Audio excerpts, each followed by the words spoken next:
I'm going to share a few rules that I've picked up during my life of disasters and triumphs. I call them Helen's top 5 rules for a happy life. Rule number 1, don't be in a rush to get married. And always give your partner the freedom and support to achieve their ambitions. Number 2, treat people just like people.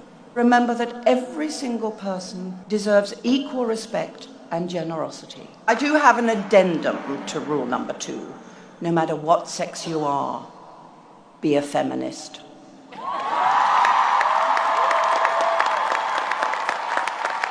In every country and culture that I have visited, from Sweden to Uganda, from Singapore to Mali, it is very clear that when women are given respect and the ability and the freedom to pursue their personal dreams and ambitions, life improves for everyone.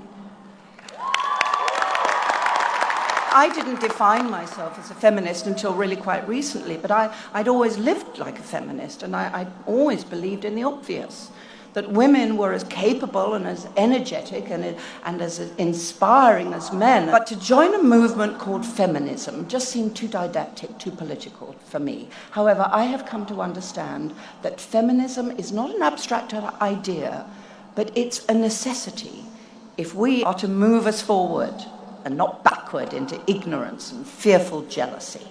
So now I am a declared feminist, and I would encourage you to be the same. An addendum to the addendum.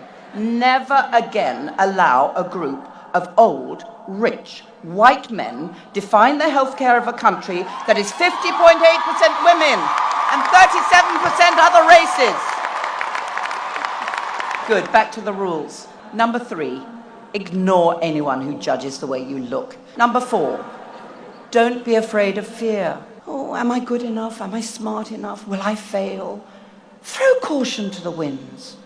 Look fear straight away in its ugly face and barge forward. Rule number 5 for a happy life. Don't overcomplicate things. Don't procrastinate. Do say thank you when it's merited. Don't lose your sense of humor. Do confront bullies. Don't procrastinate. Do open your heart to love. Don't confuse sex with love. Do call your parents at least once a week. Tell them you love them. Don't dive into water if you don't know how deep it is. And one more thing, don't procrastinate. You will stumble and fall. You will experience both disaster and triumph, sometimes in the same day, but it is so important to remember that, like a hangover, neither triumphs nor disasters last forever. You know, they both pass. And a new day arrives. So you just try to make that new day count.